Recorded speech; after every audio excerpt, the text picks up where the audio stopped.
Puncaknya orang berbondong-bondong itu kapan? Zaman setelah Nabi, zaman Sayyidina Abu Bakar, zaman Sayyidina Umar, lebih lagi. Puncak keilmuan itu zaman setelah itu. Dalam masa-masa khilafah Bani Abbasiyah yang awal, Bani Umayyah akhir-akhir itu orang-orang berbondong-bondong ingin belajar ilmu agama. Sehinggalah muncul madhab-madhab, muncul pembukuan ilmu hadis, pembukuan ini, pembukuan usul fikih, macam-macam. Saking gedenya tuntutan keilmuan waktu itu, pembukuan ilmu nahwu, pembukuan ilmu soroh.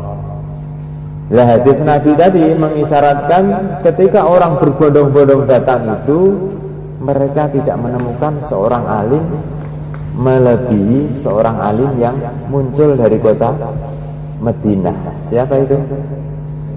Al-Imam Malik. Imam Malik mengatakan, bagaimana kita renungi perkataan beliau aja. Beliau ditanya oleh seseorang, Imam Malik, ketika ada orang berziarah kepada Rasulullah Sallallahu Alaihi Wasallam di Madinah nanti, kemudian dia mau doa, ini sudah pernah saya sampaikan dulu, itu sebaiknya dia doa menghadap kiblat, sehingga akibatnya membelakangi Rasulullah, atau tetap doa menengadahkan tangan menghadap makamnya Rasulullah Sallallahu Alaihi Wasallam. Jadi kan yang sudah ke Madinah tentu tahu ya, ketika kita dilewatkan ya, itu kita di sebelah mana Pak? Kiri, barat. Kita di sebelah baratnya Hujrah Asy-Syarifah, tempatnya Rasulullah SAW. Sehingga kalau kita mau doa menengadahkan tangan menghadap kiblat, itu kita jadinya membelakangi Nabi. Yang bagus mana wahai Imam Malik? Maka jawabnya Imam Malik yang seperti mukadimah yang tadi saya sampaikan. Kurang lebih Rasulullah Sallallahu Alaihi Wasallam itu adalah jalan kamu untuk bisa sampai kepada ridhonya Allah. Maka tidak ada alasan apapun untuk engkau berpaling darinya. Maksudnya apa nih? Tetap menghadap makam Kanjeng Nabi. Ketika kita di situ, ketika berziarah kok mau doa, tetap menghadap makam Kanjeng Nabi. Itu kata Al-Imam Malik. Gitu ya. Dua hadis lagi diriwayatkan dari Abu Hurairah radhiyallahu anhu bahwa Rasulullah Sallallahu Alaihi Wasallam bersabda, tidak ada seorang pun yang mengucap salam kepadaku kecuali Allah akan mengembalikan ruhku kepadaku hingga aku menjawab salamnya. Ini Pak, ini hadis sahih juga. Allahumma sholli wa sallim ala sayyidina Muhammad. Jadi ketika ada seseorang mengucapkan salam kepada baginda Nabi, Allah kembalikan rohnya sehingga bisa menjawab salam orang tadi. Jadi sekarang pertanyaannya, adakah satu waktu di dunia ini yang tidak ada orang sama sekali yang baca sholawat salam? Ada nggak kira-kira? Allahu Akbar. Ribet Pak ya, pas saja. Saking naik. Oh, Akbar. Setiap saat itu pasti selalu akan ada orang yang membaca sholawat salam kepada baginda Rasulullah Sallallahu Alaihi Wasallam. Maknanya, ya roh beliau selalu dikembalikan oleh Allah Ta'ala. Ya, kalau kita menilai, jangankan kok para anbiya, orang-orang yang punya derajat syahid aja itu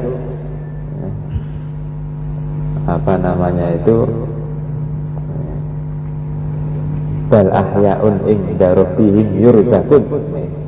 Di kubur mereka itu dapat nikmat-nikmat khusus seperti orang yang hidup. Bahkan ada yang masih bisa sholat, bahkan diizini untuk masih bisa mendidik orang-orang yang masih ada di alam dunia. Begitu itu nggak aneh. Kayak Nabi Khidir sudah wafat, tapi Allah izinkan untuk muncul kembali, bisa memberi tarbiyah pendidikan kepada orang-orang yang masih hidup di alam dunia. Sudah meninggal tapi kayak orang yang masih hidup. Diriwayatkan dari sahabat Ali radhiyallahu anhu bahwa Rasulullah SAW bersabda, orang yang zikir adalah orang yang telah disebutkan namaku lalu ia tidak bersolawat kepadaku. Hadis hasan sahih. Allahumma sholli wa sallim ala sayyidina. Ada pertanyaan mungkin? Selingi dulu. Tadi Ustaz sampaikan kalau sholawat itu boleh di hati. Kalau menjawab salam dari nama Nabi tersebut, apakah juga boleh di hati? Boleh. Menjawab salam ketika nama Nabi disebut itu boleh dalam hati. Bukan termasuk fikir. Bukan.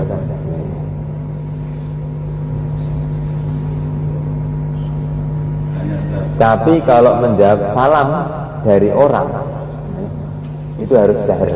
Misalnya jenengan salam kepada saya. Kalau yang ngasih salam cantik. Kenapa? Iya betul.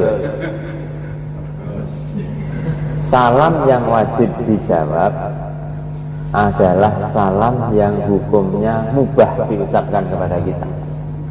Karena ada keadaan-keadaan salam itu diucapkan ke kita hukumnya haram, atau kita mengucapkan salam kepada dia hukumnya haram. Kapan ini terjadi? Di antara keadaannya adalah ketika bersama dengan tadi itu cantik katanya.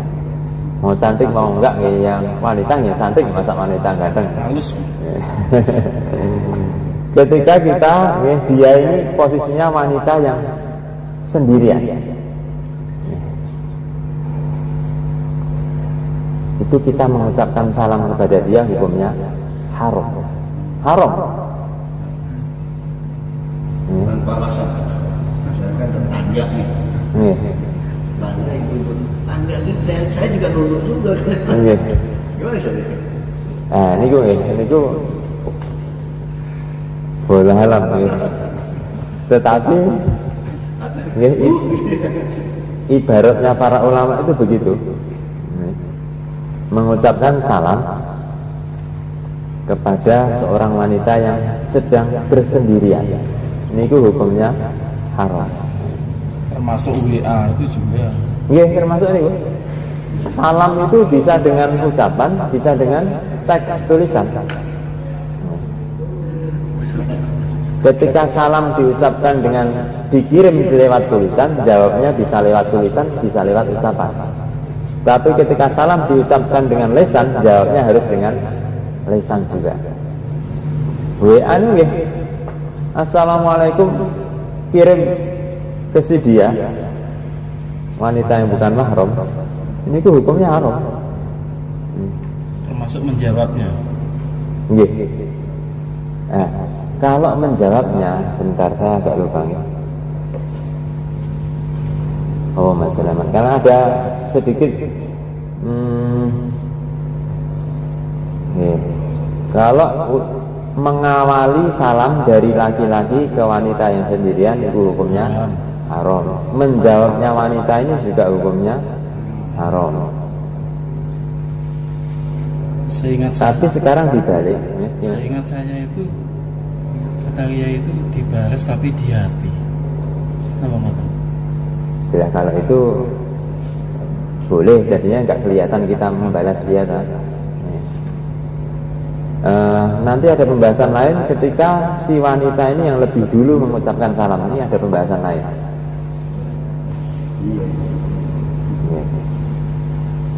Alasan para ulama kenapa kok ada perbedaan hukum di situ dijelaskan karena tomaknya laki-laki kepada wanita itu lebih besar daripada tomaknya wanita kepada laki-laki. Yang lebih gampang tergoda itu laki-laki atau wanita? Laki-laki lebih gampang tergoda sebab wanita, atau wanita lebih gampang tergoda sebab laki-laki? Laki-laki, Pak.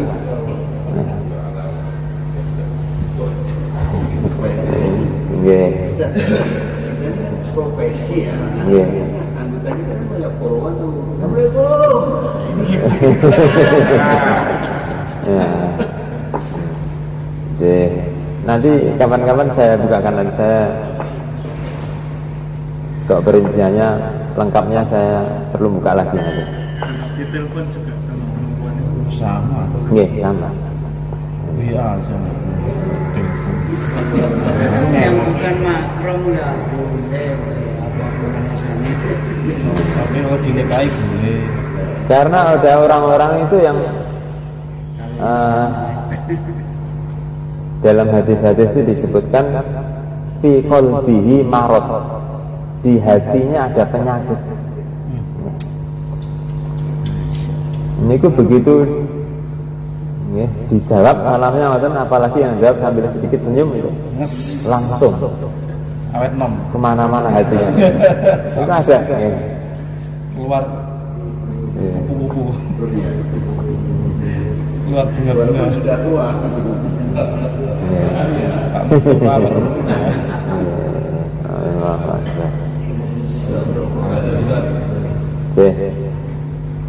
Oh, Pak Aziz, semoga. Masalah selawat ini kan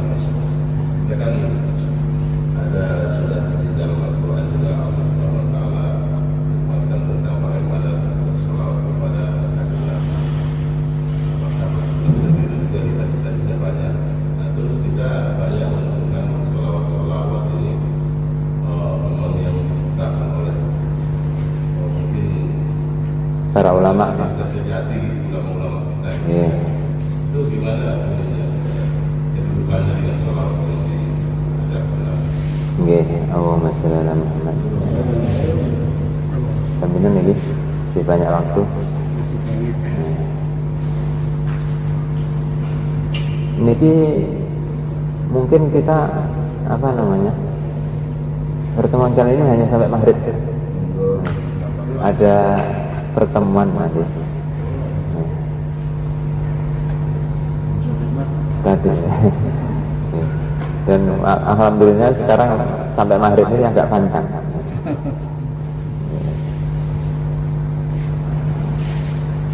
Allahumma shalli ala Muhammad, ini sekalian kita bahas.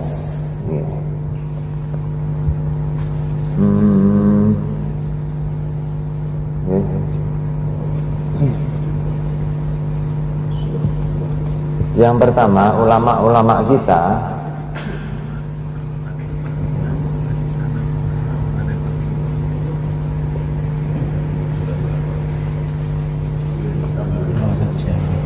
yang perlu kita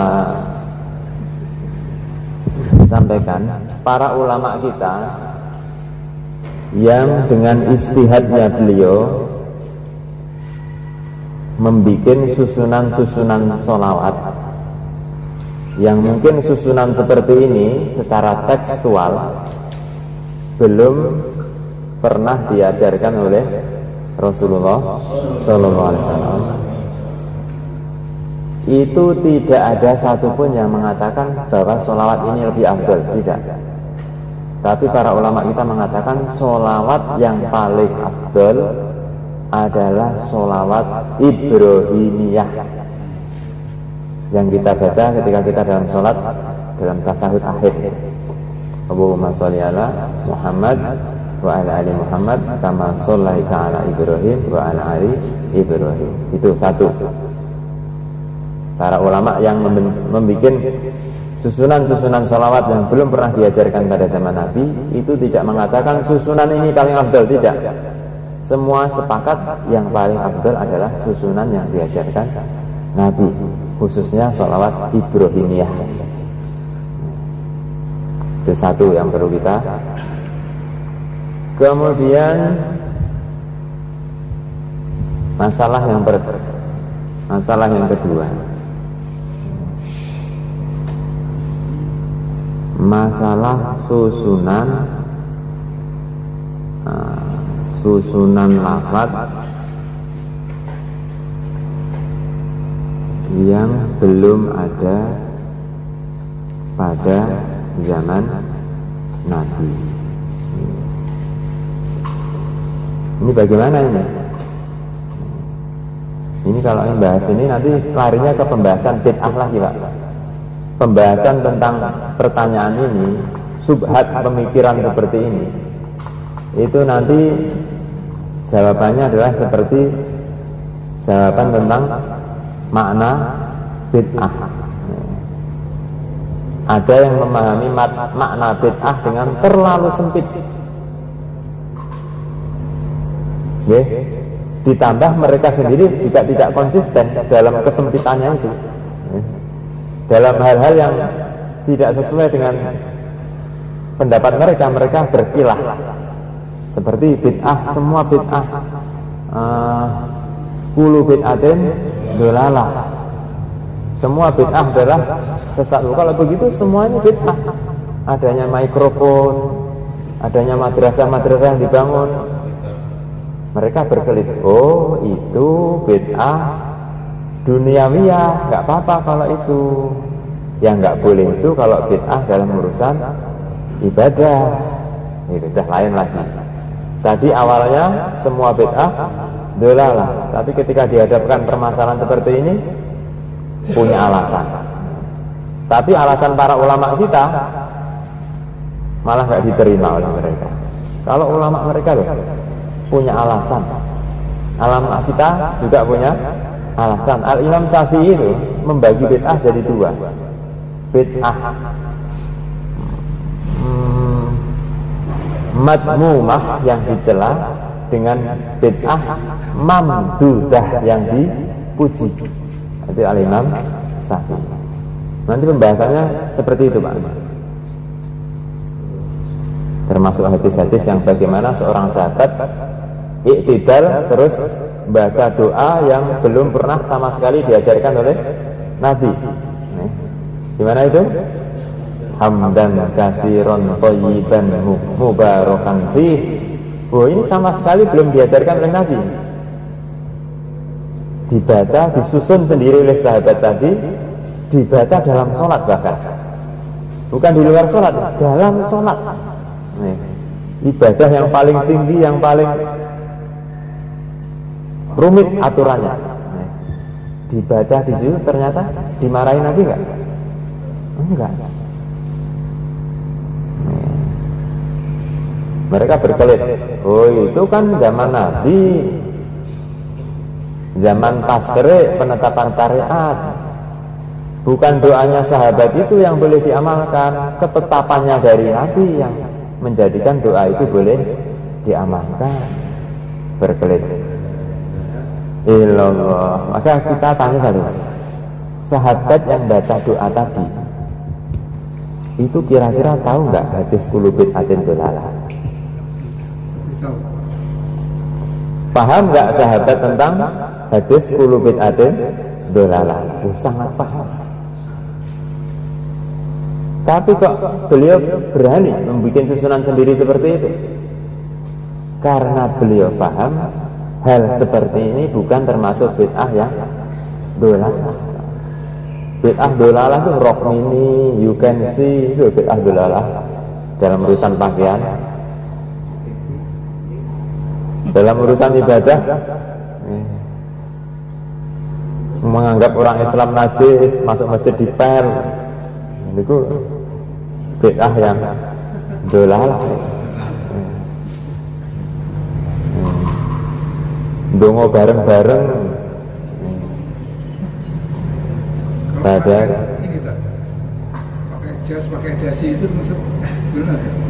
Bosan kan itu.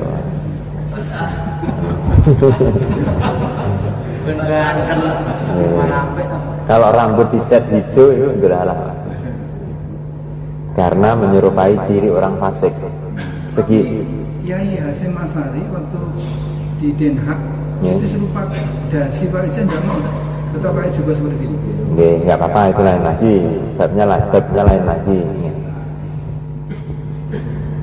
Mungkin beliau babnya lain lagi, yang jelas itu babnya lain. Begitu. Itu yang kedua ya. Jadi susunan lafaz ini boleh-boleh saja, Pak. Memang Nabi nggak mencontohkan secara khusus, tapi kan secara umum bacaan sholat itu bermacam-macam. Susunan-susunan baru juga sudah dicontohkan oleh para sahabat. Begitu Pak ya. Dan itu bukan termasuk bid'ah yang dolalah. Kemudian yang ketiga, masalah Sayyidina sekalian. Berapa menit lagi nih? 15. Masalah penambahan Sayyidina.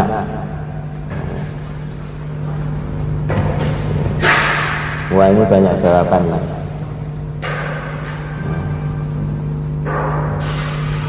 Ada mereka mengatakan, menukil satu riwayat yang lemah, as-sayyid huwa Allah.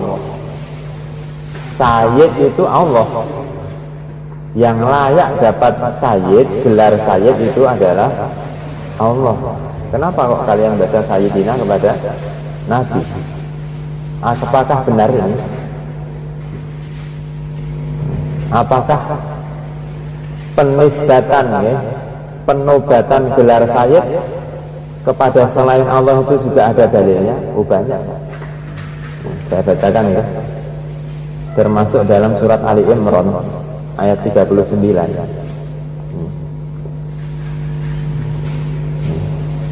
Ketika Allah Ta'ala menceritakan dalam Quran ini tentang Nabiullah Yahya, Nabi Yahya, itu Nabi Yahya Allah firmankan wa sayyidan wa hasuran wa nabiyyan minas sholihin. Nabi Yahya itu seorang sayyid. Di Quran surat Ali Imran ayat 39. Sekarang kalau Nabi Yahya sendiri layak disebut sayyid, dan Nabi kita layak enggak? Wah, nggak usah dibahas. Pimpinan seluruh para nabi. Terus dalam surat yang lain di Quran juga Al-Ahzab ayat 67. Itu bahkan di situ dikatakan pemimpin kaum itu pun layak disebut sayyid. Wa qalu rabbana inna ata'na sadatana, sadah sayyid tapi dijamakkan. Mereka mengatakan, ya Allah, kami telah mengikuti sadatana, pemimpin-pemimpin kami. Jadi salah satu makna sayyid adalah makna pemimpin. Dikuatkan lagi dengan hadis Nabi. Ketika Nabi singgah di satu kaumnya Sa'ad ibnu Mu'ad kalau nggak salah. Waktu itu Sa'ad nggak ada di kampung. Nabi di situ bersama kaumnya Sa'ad. Ketika Nabi di tengah-tengah kaum itu, tiba-tiba Sa'ad datang. Nabi mengatakan pada kaumnya, "Kumu, berdirilah kalian ila sayyidikum, kepada sayyid kalian." Ini cukup ya, sedikit ini. Ini memberi pelajaran kepada kita. Di antara makna sayyid adalah makna pimpinan. Dan sekarang pertanyaannya, pimpinan kaum itu layak disebut sayyid. Nah kalau Nabi, pimpinan kita bukan? Berarti layak disebut sayyid bukan? Super layak. Maknanya banyak. Pimpinan bisa bermakna pimpinan, bisa bermakna orang yang perlu diagungkan. Ya Nabi itu perlu diagungkan ya. Loh, Allah sendiri mengagungkan ya. Innallaha malaikatahu yusholluna 'alan nabi. Bahkan memerintahkan, ya ayyuhalladzina amanu shollu 'alaihi wasallimu taslima. Sholawat rahmat yang disertai pengagungan. Nah, saudara, nanti sekalian. Terus lagi, jadi penisbatan sayyid kepada manusia itu banyak riwayat tentang itu. Bahkan Nabi kita sendiri menisbatkan kesayyidan kepada diri beliau sendiri.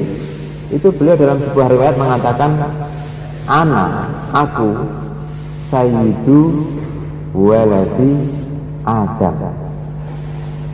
Nabi mengatakan, aku adalah sayyid anak keturunan Nabi Adam.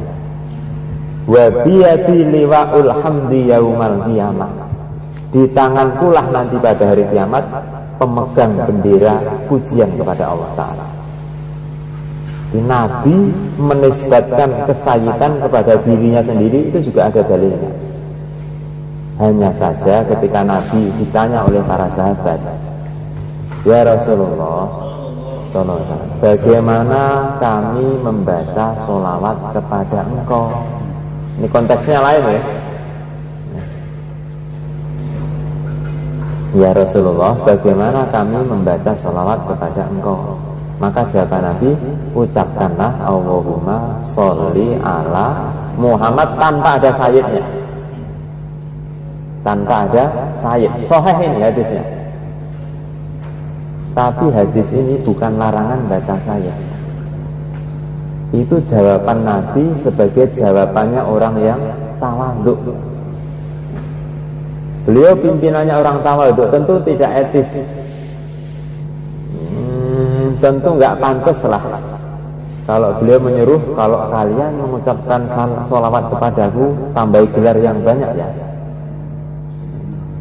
Kamu harus Allahumma sholli ala sayyidina, pimpinan kami.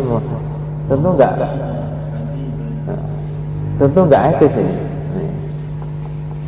Tapi di sisi lain penisbatan sayyid tadi jelas ada.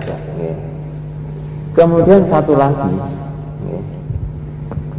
yang sudah pernah saya sampaikan juga, tapi ini karena babnya bab sholawat, kita segarkan ingatan lagi. Al ulama mengatakan al adab muqaddamun alal amri.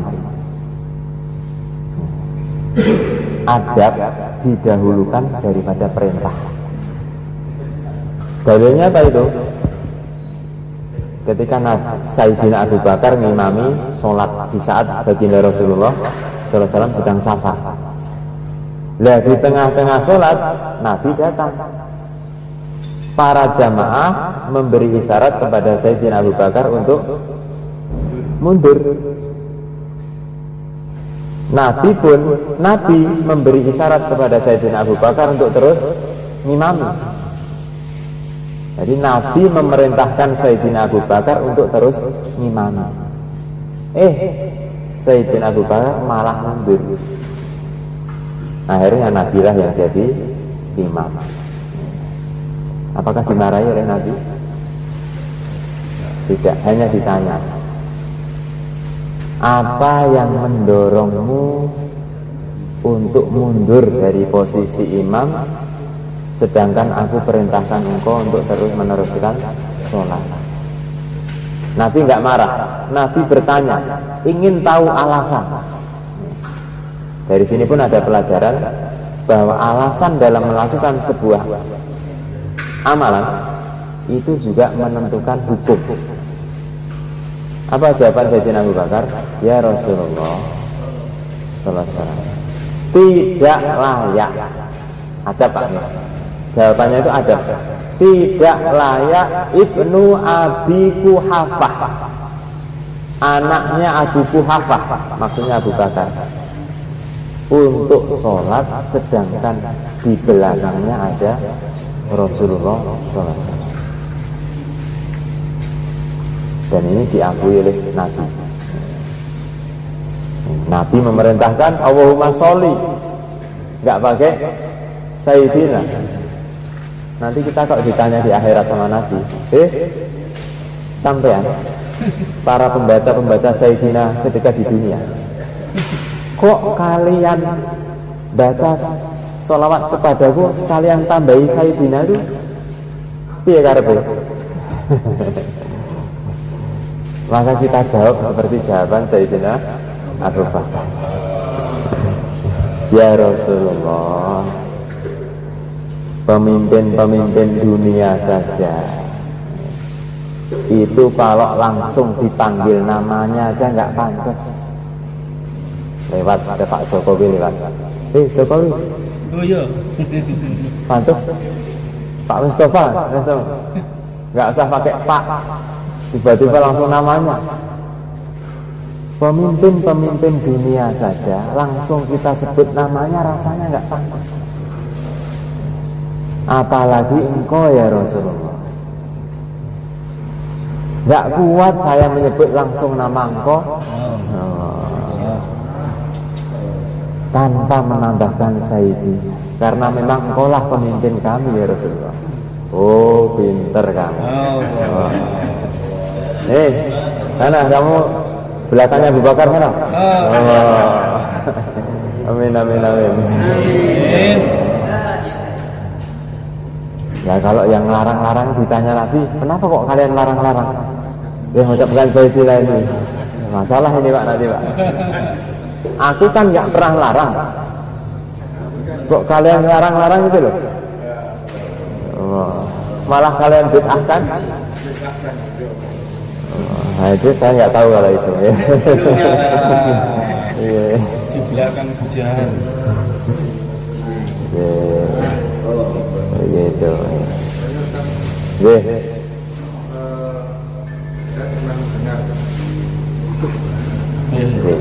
Itu ada bacaan Sayyidina itu kalau dibaca di dalam sholat disarankan untuk tidak membacakan Sayyidina. Niku ada hadisnya, tapi hadisnya itu palsu Pak. Tidak ada. La tusayyiduni fis sholat atau bagaimana riwayatnya itu? Niku hadisnya dikarang-karang. Al-Imam An-Nawawi sendiri, pimpinannya ahli hadis pada zamannya ya. Al-Imam An-Nawawi, beliau mengatakan menambahkan Sayyidina dalam bacaan sholawat ketika sholat la ba'sa, tidak apa-apa, bahkan ahsan, bagus. Itu loh Pak, imam-imam ahli hadis sendiri mengatakan seperti itu. Itu asli imam ahli hadis, muhaddis. Kalau sekarang imam-imam muhdis, imam-imam yang sering hadas, batal nggak sering wudu, lebih sering hadasnya daripada sucinya. Kok berani-berani meninggalkan pendapat para ulama itu, langsung menyetempel nggak boleh. Nah ini berani betul ini orang. Masya Allah. Nah itu nih lah ya. Latu sayyiduni fi sholat itu hadisnya nggak ada dasarnya.